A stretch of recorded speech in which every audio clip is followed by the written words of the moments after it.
Hello friends, आज हम लोग नई बुक स्टार्ट करने जा रहे हैं।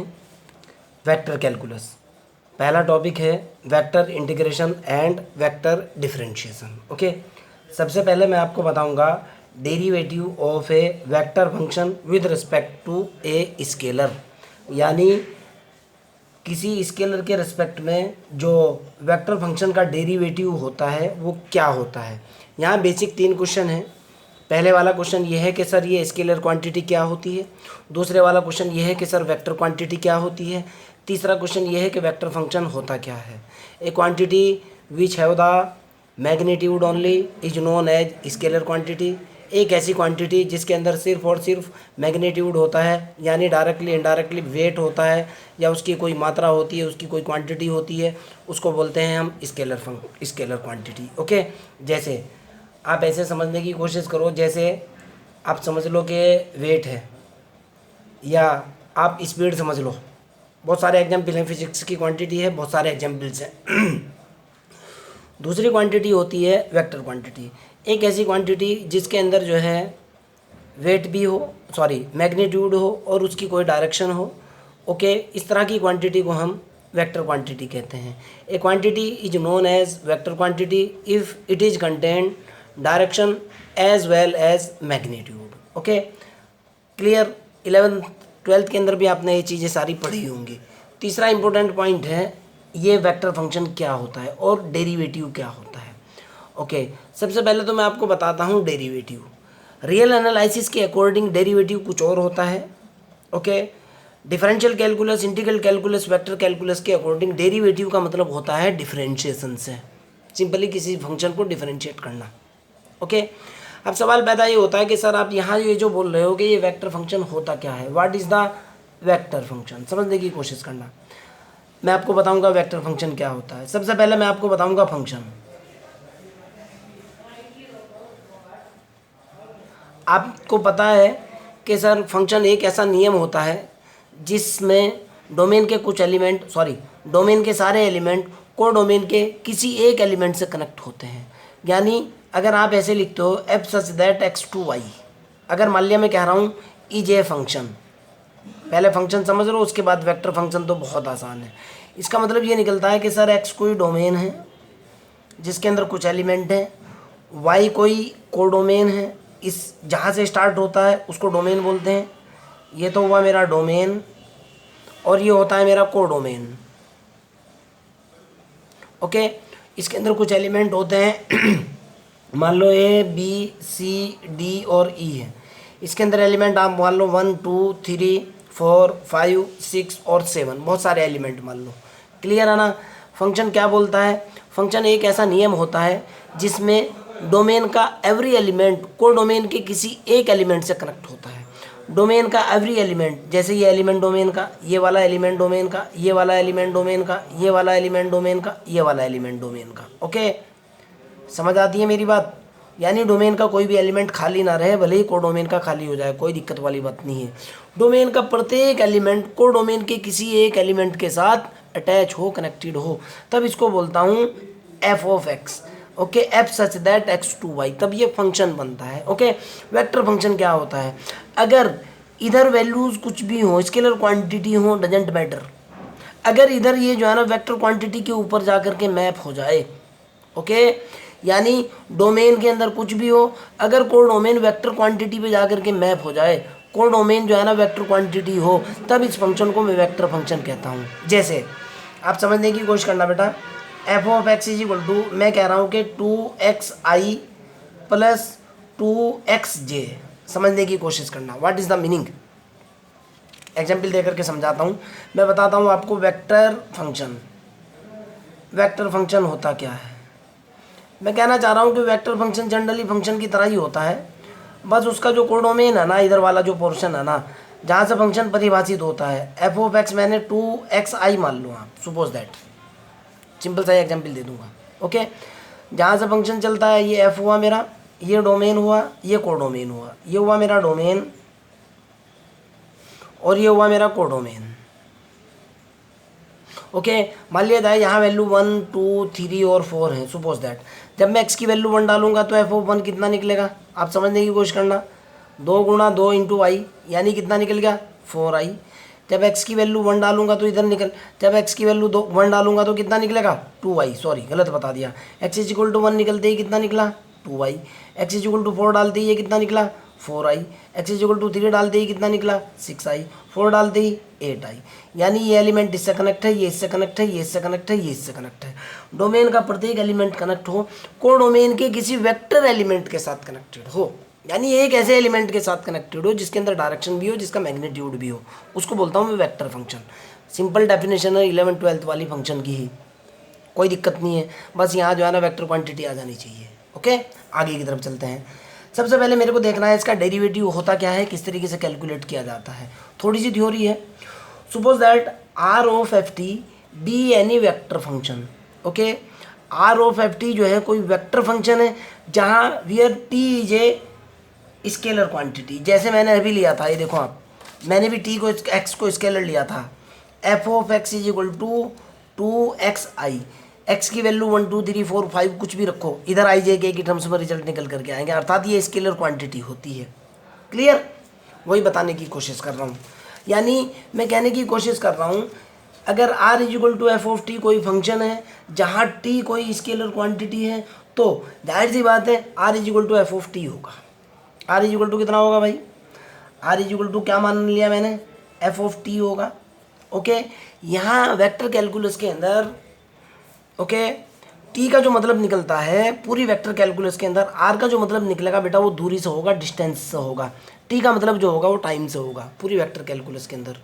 ठीक, अब आप ऐसे समझो, आर वैसे भी होता है, R is the function of T, यानी दूरी किसका फंक्शन होती है, टी का फंक्शन होती है। कैसे, आपको पता है दूरी बराबर चाल बराबर दूरी बटे समय होता है। फार्मूला क्या होता है, चाल बराबर क्या होता है, दूरी बटे समय। फार्मूला नहीं होता है, दूरी बटे समय नहीं होता फार्मूला। यानी अगर मैं यहाँ से दूरी की बात करूँगा, आर इज इक्वल टू चाल गुना टाइम होता है ना, यानी आर जो है आर और टी के बीच में कोई रिलेशन होता है, मैथमेटिकली उसको डिफाइन करते हैं, R is the function of T. Okay, अगर बाई चांस किसी टाइम टी पर कोई डिस्टेंस आर है, तो जाहिर सी बात है R plus delta R time पर जो डिस्टेंस होगी, सॉरी आर प्लस के डेल्टा आर डिस्टेंस जो होगी, जाहिर सी बात है कुछ अगले टाइम पर होगी, डेल्टा टी पर होगी। ओके, क्यों लेकर के चला हूँ, मैं आपको पहले ही बता चुका हूँ पूरे वेक्टर कैलकुलस के अंदर। आप तो पहली बार पढ़ रहे हो, मैं पिछले 20 साल से पढ़ रहा हूँ वेक्टर कैलकुलस को और हर साल बच्चों को पढ़ाता भी हूँ। ओके, आर का मतलब दूरी, टी का मतलब टाइम से होता है, सीधी सी बात है, इसीलिए मैंने R is equal to F of T लिया है। ओके, आप उसी तरीके से सोच करके देखो, अगर मान लिया कोई दूरी है, किसी टाइम में कोई दूरी है, अगर इधर टाइम में बढ़ता है तो जाहिर सी बात है दूरी बढ़ेगी या घटेगी, तो जाहिर सी बात है दूरी भी क्या हो जाएगी, टाइम बढ़ने पर दूरी बढ़ जाएगी। मैं वही कहने की कोशिश कर रहा हूँ।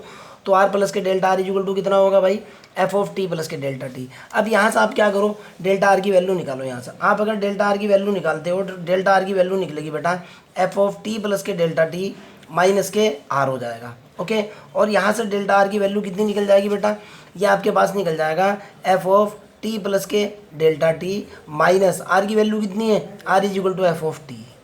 क्लियर, ये चीज़ समझ आ चुकी। मैंने इसी को कैलकुलेट किया, आर प्लस के डेल्टा आर कितना होगा, एफ ऑफ टी प्लस के डेल्टा टी। मैंने डेल्टा आर की वैल्यू कैलकुलेट की, ये होगा एफ ऑफ टी प्लस के डेल्टा टी माइनस के आर, और आर इज इक्वल टू कितना है, R is equal to F of T है। मैंने वैल्यू डाल दी, ये वैल्यू मेरी एज इट इज रही, delta R is equal to F of T plus के delta T minus F of T. क्यों, क्योंकि R is equal to F of T है। ओके, अब मान लिया जाए, ध्यान से सुनना, अब मान लिया जाए सबसे पहले मैं जो है इसको जो है ये जो मेरे पास रिजल्ट निकल करके आया है, इसको डेल्टा टी से डिवाइड लगा रहा हूँ। बहुत छोटे से टाइम से अगर मैं इसको डिवाइड लगाता हूँ डेल्टा टी से, तो जाहिर सी बात है डेल्टा टी इधर भी आ जाएगा और डेल्टा टी इधर भी आ जाएगा। ओके, अब मैं इसके ऊपर अगर लिमिट लगाता हूँ, सवाल पैदा ये होता है, this is very important question, कि सर आप लिमिट क्यों लगा रहे हो। बेटा जब बहुत छोटा सा, आपको पता है पूरे मैथमेटिक्स पूरे फिजिक्स के अंदर डेल्टा टी बहुत छोटी सी क्वांटिटी होती है, डेल्टा आर बहुत छोटी सी क्वांटिटी होती है।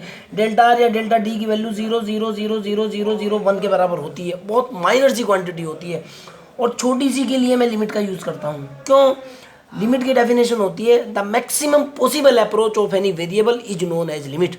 यानी अगर आप यहाँ हो, मेरी उंगली की तरफ देखो, आप यहाँ हो और मैं यहाँ हूँ, ये उंगली अगर यहाँ तक जा सकती है, उसके बहुत पास तक जा सकती है, यानी बीच का फासला बहुत कम हो, लगभग जीरो के बराबर हो, तब इसकी जो अप्रोच है ना, ये जो ऐसे मूव कर रही है ये उंगली, इसकी मैक्सिमम अप्रोच लिमिट कहलाती है। अर्थात जब दूरी बहुत कम होती है, दूरी बहुत कम होती है, अप्रोक्सीमेट जीरो के बराबर होती है, टाइम जीरो के बराबर होता है, लगभग नैनो सेकंड हो जाए, पिको सेकंड हो जाए, या दूरी नैनोमीटर में पिकोमीटर में आ जाए, तो तब टी का यूज़ करते हैं, सॉरी लिमिट का यूज़ किया जाता है। ओके, यानी उसके बहुत पास। क्लियर? मैंने उसी का यूज़ किया, मैंने limit delta T tends to zero, इधर मेरे पास हुआ limit delta T tends to zero F of T plus delta T minus F of T divided by delta T. आप एक बात बताओ, क्या ये 12th क्लास का डिफरेंशियल कैलकुलस का डेरिवेटिव का फार्मूला नहीं है क्या? वहाँ क्या करते थे आप, BSc second year, BSc third year के अंदर, या बीएससी पार्ट 1 के अंदर, 12th क्लास के अंदर आप जब x इक्वल टू ए पर डेरिवेटिव सेट करते थे तो क्या होता था, F of A plus H minus F of A whole upon H नहीं करते थे क्या, limit H tending to zero, यही होता था ना। और इसको बोलते थे आप क्या, एफ डैश ए बोलते थे ना, यही करते थे ना। देखो आप सोच करके देखो। ओके, लिमिटिंग केस लगा हुआ है, delta T tends to zero. ठीक, ये वाली जो क्वांटिटी है, ओके, अगर ये एग्जिस्ट हो जाए, सवाल पैदा होता है कि what is the meaning of existency. अगर ये एग्जिस्ट हो जाए, यानी अगर इसका रिजल्ट मेरे पास फाइनाइट आ जाए, okay, then the value of then this quantity is denoted by D R over D T, and D are over D T is called as derivative. समझ आती है मेरी बात? बहुत शॉर्ट बताने की कोशिश कर रहा हूँ, समझने की कोशिश करना। यानी मेरे पास जो है, अगर ऐसे हो जाए लिमिटिंग केस में, limit delta t tending to zero F of T plus के delta T minus F of T divided by delta T. आप 12th क्लास में पहुँचो, ये होता था मेरे पास f dash t. F dash t को क्या लिख सकते हो आप, क्या इसको d t over d r नहीं लिख सकते क्या, या d are over D T नहीं लिख सकते क्या? डिपेंड करता है किसके रेस्पेक्ट में डिफरेंशिएशन है। टी के रेस्पेक्ट में डिफरेंशिएशन होगा तो डिवाइडेशन में टी आ जाएगा, अगर टी के रेस्पेक्ट में डिफरेंशिएशन हो तो इसको D R over D T नहीं लिखा जा सकता क्या भाई? देखो आप सोचने की कोशिश करो। ओके, और यही तो डेरिवेटिव होता है, एक बार डिफरेंशिएट करते हैं फर्स्ट डेरिवेटिव, 2 बार डिफरेंशिएट करते हैं सेकंड डेरिवेटिव। ओके, मैं उसी की बात कर रहा हूँ। सो दैट ये quantity is known as derivative, okay, and it is denoted by D R over D t. मैं कह भी रहा हूँ, is called the derivative of a vector function r. Vector function r, r is equal to F of T, यानी r is the function of T, यानी दूरी is the function of time. सवाल पैदा ये होता है, दूरी is the function of time कैसे है? देखना बेटा, मेरे पास फार्मूला होता है, चाल बराबर क्या होता है रे? चाल बराबर होता है दूरी बटे समय। दूरी बराबर क्या होता है रे? दूरी बराबर क्या होता है? चाल गुणा समय। मतलब क्या निकलता है, दूरी अगर आर हो जाए, आर बराबर क्या होगा मेरे पास, आर, चाल अगर वी हो जाए इंटू टी होगा ना। आप इसको सोच करके देखो, अगर चाल को कांस्टेंट कर दी, आर प्रोपोर्शनल होगा टी के, प्रोपोर्शनल हो जाएगा ना। अगर मैं इसकी फंक्शन की फॉर्म में लिखूंगा, आप ये नहीं बोल सकते R is the function of T. बात तो वही बैठती है यार, मैथमेटिक्स में अलग कंसेप्ट है, फिजिक्स में अलग कंसेप्ट है, समझने की कोशिश करो आप। R is the function of T, okay, उसी की बात कर रहा हूँ। So that limit delta T tends to zero F of T plus के delta T minus F of T divided by delta t, this is known as derivative of a vector function, okay, with respect to scalar quantity t. कोई doubt हो, कोई problem हो, comment box के अंदर question डालिए, I will help you. बहुत आसान है वेक्टर कैलकुलस, वेरी इजी। आगे की तरफ चलते हैं। सो दैट आगे मैं क्या लिख रहा हूँ समझने की कोशिश करना।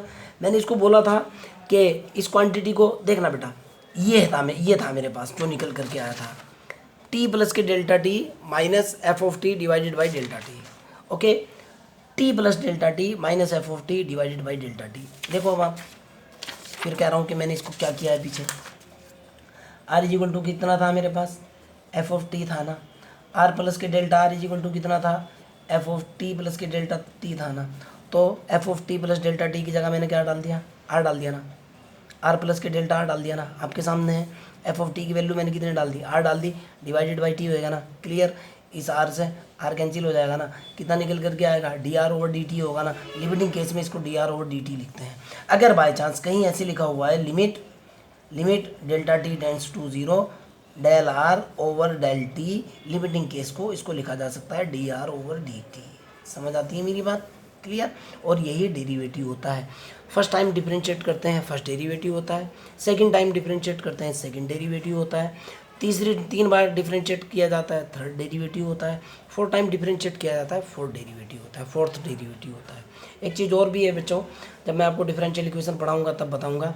यहाँ ये जो वेरिएबल होता है ये अलग होता है आर, और ये वेरिएबल टी अलग होता है। इसके अंदर से आर जो होता है, जरा सा आइडिया दे रहा हूँ, आर जो होता है वो डिपेंडेंट वेरिएबल होता है, टी जो होता है वो इंडिपेंडेंट वेरिएबल होता है। और आपका क्वेश्चन यही है कि आपको ढूंढना है डिपेंडेंट वेरिएबल क्या होता है और इंडिपेंडेंट वेरिएबल क्या होता है, और कमेंट बॉक्स में क्वेश्चन डालना कि सर ये डिपेंडेंट होता है इंडिपेंडेंट होता है। उसका कंसेप्ट नहीं है वरना बताता जरूर। ओके, सो दैट एग्जिस्टेंसी का मतलब क्या निकलता है यहाँ पे? एग्जिस्टेंसी का मतलब ये है कि इसकी वैल्यू कुछ ना कुछ निकल करके आनी चाहिए, फाइनाइट आनी चाहिए। एक तो फाइनाइट वैल्यू निकलनी चाहिए और एक ही वैल्यू निकलनी चाहिए, कोई दूसरी वैल्यू ना निकल जाए। अब एक वैल्यू का मतलब क्या है? जैसे आपको बताया कि सर साइन एक्स जो होता है ना -1 और 1 के बीच में लाई होता है। साइन एक्स की तो दो वैल्यू हो चुकी। जैसे कोस एक्स जो होता है ना वो -1 और 1 के बीच में होता है। कोस एक्स की तो दो वैल्यू हो चुकी। ये राइटर कहना चाह रहा है कि फाइनाइट डेरिवेटिव या एग्जिस्टेंस का मतलब जो निकलता है जब आप इसे कैलकुलेट करोगे, क्या तो इसकी वैल्यू फाइनाइट भी हो और एक ही हो, दो ना निकल जाए। दो निकल गई तो डेरिवेटिव नहीं हो सकता, सीधी सी बात है। क्लियर? देन आगे मैं कहना चाह रहा हूँ R is said to be the differentiable. R को क्या कहा जाता है? R is known as differentiable, यानी आर जो है वो डिफरेंशिएबल है। डिफरेंशिएबल होने का मतलब है left hand derivative is equal to right hand derivative, या जो इसका डेरिवेटिव है 12th क्लास के हिसाब से वो एग्जिस्ट है। ज्योमेट्रिकली इसका एंगल पर्टिकुलर पॉइंट के ऊपर चेंज नहीं होता, वहाँ जाने की जरूरत नहीं है मेरे को। So that D are over D T is known as first derivative. दो बार डिफरेंशिएट किया with respect to T is known as second derivative. तीन बार डिफरेंशिएट किया it is known as third derivative. चार बार डिफरेंशिएट किया this is known as fourth derivative. Clear? No doubt. आगे चलते हैं। Theorem number 1, very important theorem, समझने की कोशिश करना। एक एक वर्ड क्लियर कर दूंगा, बिल्कुल ट्रांसपेरेंसी ला दूंगा यार, तुम भी याद करोगे ये किसी से कभी कुछ पढ़ा था। एक पेपर ढूंढ लूँ बस तुम्हारे लिए मैं, 1 मिनट रुक जाओ। हाँ ये मिल गया पेपर, उसको ढूंढ लूँ, आगे चलते हैं। चलो भाई देखते हैं क्या है क्वेश्चन। ये है the necessary and the sufficient condition for a vector function A T to be constant is D A over D T. Okay, मतलब क्या है? नेसेसरी एंड सफिशिएंट कंडीशन का मतलब ये होता है बेटा कि अगर मैं तुम्हारा भाई हूँ तो तुम मेरे भाई होंगे ही होंगे, और अगर तुम मेरे भाई हो तो मैं तुम्हारा भाई हूँ ही हूँ। इसके अंदर कोई डाउट नहीं है, कोई दो राय नहीं है। यानी अगर इसका मतलब ये निकलता है नेसेसरी एंड सफिशिएंट कंडीशन का मतलब कि एक चीज़ सपोज कर ली जाती है, एक चीज़ को मान लिया जाता है, दूसरी का प्रूफ दिया जाता है, दूसरी चीज़ को मान लिया जाता है, पहली का प्रूफ दिया जाता है। ये नेसेसरी एंड सफिशिएंट का मतलब निकलता है, जिसको शॉर्ट में IFF भी लिखते हैं, इफ़ एंड ओनली इफ़। इसको पढ़ा जाता है मैथमेटिक्स में, if and only if. Okay, एक कंडीशन सपोज की जाती है, दूसरा रिजल्ट कैलकुलेट किया जाता है, फिर दूसरा सपोज किया जाता है, पहला रिजल्ट कैलकुलेट किया जाता है। ओके, कहना चाह रहा है कि अगर कांस्टेंट है तो D R over D T zero है, और अगर D R over D T zero है तो कांस्टेंट है।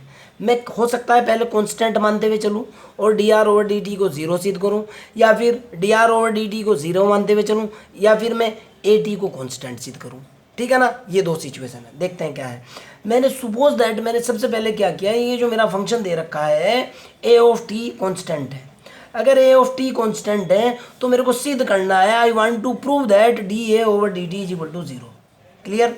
पहले मान लिया कि फंक्शन कांस्टेंट है, मेरे को सिद्ध करना है कि D A over D T मेरा क्या है, ज़ीरो है। ओके, अब ध्यान से सुनना, अगर by chance A of T constant है तो जाहिर सी बात है ए टी की वैल्यू कुछ ना कुछ होगी ना। ए ऑफ टी कांस्टेंट है, मान लिया वो कांस्टेंट सी के बराबर है। भाई आप समझो ना इस चीज़ को, मैं कह रहा हूँ ए टी कांस्टेंट है, सर कांस्टेंट कितना है, सपोज दैट सी के बराबर है, सपोज दैट। अब जब आप इसका टी के रेस्पेक्ट में डिफरेंशिएट करोगे, इधर तो निकलेगा D A T over D T is equal to कितना निकलेगा, डी सी बटे डी टी। तो गौर करने की बात है बेटा सोचने की बात है, किसी कांस्टेंट का किसी वेरिएबल के रिस्पेक्ट में डिफरेंशिएशन कितना होता है, 0 होता है ना, तो कितना निकल जाएगा, इसको डी ए लिख लो, टी छोड़ दो थोड़ी देर के लिए, टी का फंक्शन तो है ही, D A over D T कितना हो जाएगा, 0 नहीं होगा क्या, सोच करके देखो आप, मैं वही कर रहा हूँ।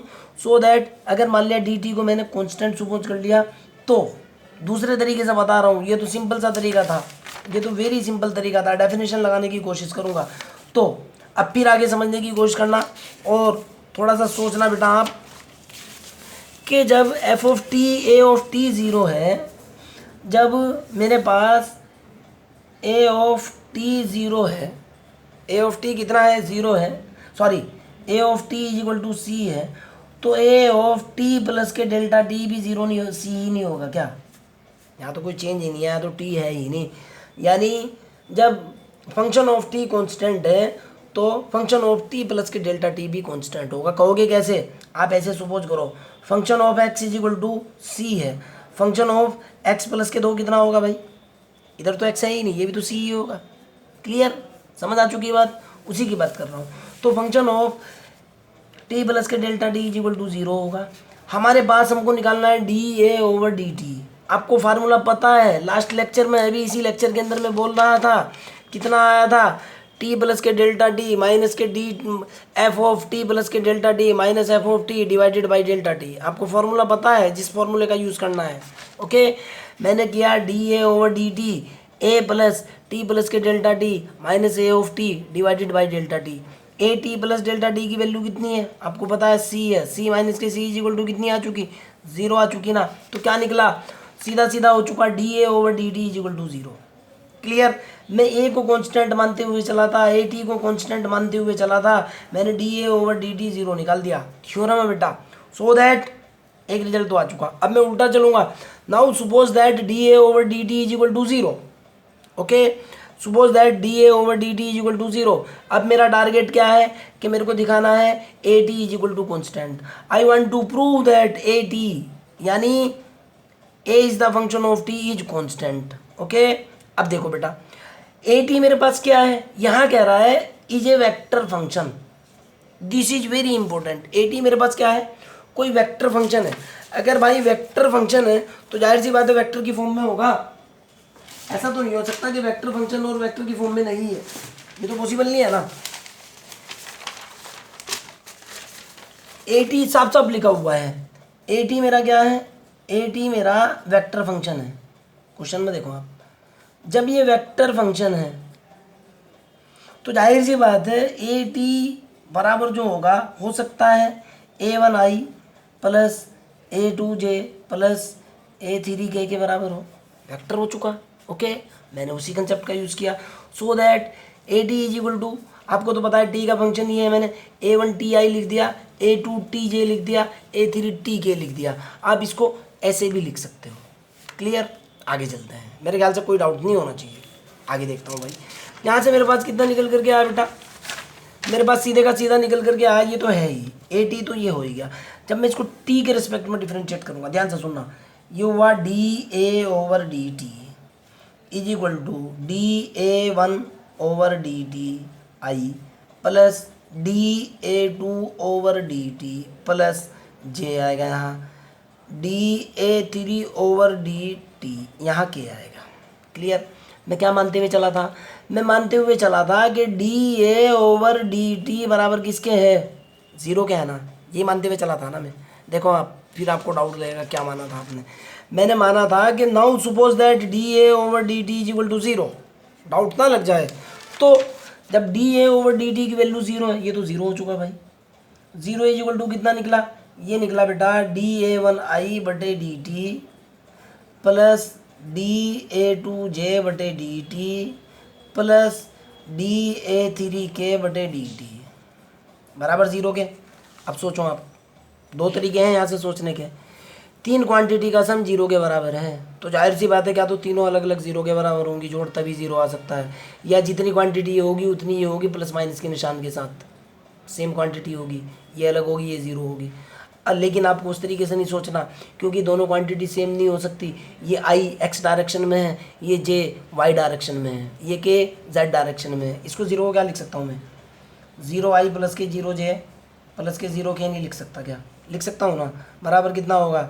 dA1i over dt plus dA2j over dt plus dA3k over dt होगा ना?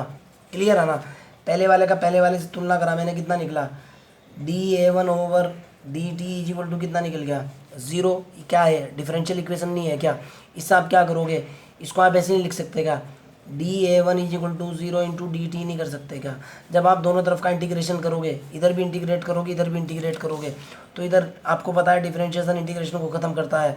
इधर होगा A1 इज इक्वल टू कितना होगा? 0 plus C. Clear? No doubt. 11th-12th की बात है ना सारी।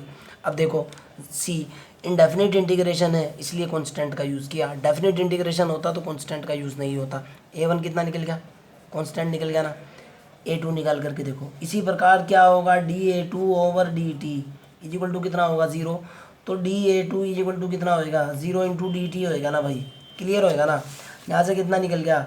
dA2 is equal to 0 into D T. अगर मैं दोनों तरफ इंटीग्रेशन करता हूँ, dA2 is equal to integration of 0 dt।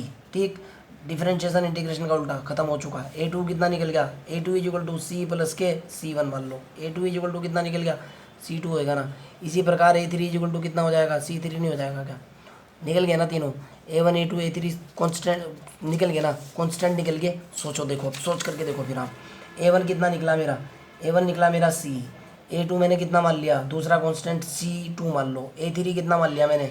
Suppose that C3 है। A पा जाओ आप। A क्या है भाई? A इज इक्वल टू है मेरे पास A1i plus A2j plus A3k, है ना। A is equal to A1 की वैल्यू डालूंगा मैं, कितना है? CI plus C2j plus C3k, ये आएगा ना। ये भी कांस्टेंट, ये भी कांस्टेंट, ये भी कांस्टेंट, ये x डायरेक्शन में कांस्टेंट, ये y डायरेक्शन में कांस्टेंट, ये z डायरेक्शन में कांस्टेंट। कांस्टेंट को जोड़ लो, कांस्टेंट को घटा लो, कांस्टेंट का गुना कर लो, रिजल्ट तो कांस्टेंट ही रहना है। ये देख लो आप, 2 डिवाइडेड बाई 2 बराबर 1, कांस्टेंट डिवाइडेड बाई कांस्टेंट बराबर कांस्टेंट, कांस्टेंट प्लस की कांस्टेंट बराबर कांस्टेंट। कुछ भी आ रहा है मेरे को उससे मतलब ही नहीं है, 6 आ रहा है या 5 आ रहा है। ओके, कांस्टेंट गुना कांस्टेंट बराबर कांस्टेंट, 2 आ रहा है या 4 आ रहा है। ठीक, ये भी कांस्टेंट, ये भी कांस्टेंट, ये भी कांस्टेंट, कांस्टेंट को जोड़ा कांस्टेंट निकल गया, तो ए बराबर क्या आएगा? कांस्टेंट नहीं आएगा क्या? ए बराबर कांस्टेंट आएगा ना। प्रूफ क्या करना था रे? सोचो आप, प्रूफ क्या करना था मेरे को? To prove that D A is constant. Clear? No doubt, समझ आ चुकी बात। यही था बेटा, मैंने वही किया है इसके अंदर भी। देखो अब मैं आपको समझा भी रहा हूँ। ओके, dA ओवर dt की वैल्यू मेरे पास 0 है। मैंने dA1 ओवर dt किया, dA2 ओवर dt किया, dA3 ओवर dt कर दिया। ये जो 0 है इसको मैंने 0i 0j 0k मान लिया। ओके, मैंने तुलना किया, यहाँ कंपेयर किया, मैंने कंपेयर किया। भले ही मैं लिख करके पहले ही रख लूँ, लेकिन बेटा आपका कंसेप्ट बिल्कुल क्लियर होगा। इससे क्या होता है, इस तरह से पहले लिखने से बेटा, इससे जो है ना लेक्चर भाई साथ साथ लिखना भी होता है और साथ साथ बोलना भी होता है। उससे जो है ना मतलब पढ़ाई कम होती है और टाइम ज़्यादा लगता है, वीडियो की लेंथ बढ़ने के चांस ज़्यादा रहते हैं। मैंने कई बार प्रैक्टिकल किया है। ओके, इसलिए इससे क्या होता है, इस तरह से इससे जो है क्या कहें, वीडियो की लेंथ भी ठीक ठाक रहती है और कंसेप्ट भी ज़्यादा बताए जा सकते हैं। अब देखो आप, जब आप तुलना करोगे dA over dt is equal to 0, I है यहाँ पे, dA2j over dt is equal to 0, dA3 over dt is equal to 0। आपने गुणा किया, 0 के बराबर आएगा। आपने इंटीग्रेशन करके कॉन्स्टेंट निकाल लिया, दूसरा कांस्टेंट, तीसरा कांस्टेंट, सारे कांस्टेंट होएंगे, ए कांस्टेंट होएगा ना। यही तो सिद्ध करना था भाई, यही मैं आपको अलग अलग निकाल करके दिखा चुका हूँ। अगर फिर भी वहाँ आपकी समझ नहीं आया, बता रहा हूँ, पहले वाला उठा लो, dA1 is equal to 0 into D T. मैंने दोनों ओर समाकलन किया, integration of dA1 is equal to 0 into D T. Differentiation integration को कट करता है, एक दूसरे का उल्टा होता है। A1 इज इक्वल टू कितना निकल गया? ये तो 0 है, प्लस के 0 यानी कांस्टेंट आ चुका। A1 इज इक्वल टू कितना होगा? कांस्टेंट। मैंने इसको C मान लिया, आपकी मर्जी है कुछ भी मान लो। सिमिलरली A2 क्या निकल जाएगा? कांस्टेंट, इसको C2 मान लो। सिमिलरली A3 क्या निकल जाएगा? C3, इसको कांस्टेंट मान लो। ए की वैल्यू डालो, constant plus constant is equal to constant. यही तो प्रूफ करना था भाई। डाउट तो पूछ लेना। Okay, bye.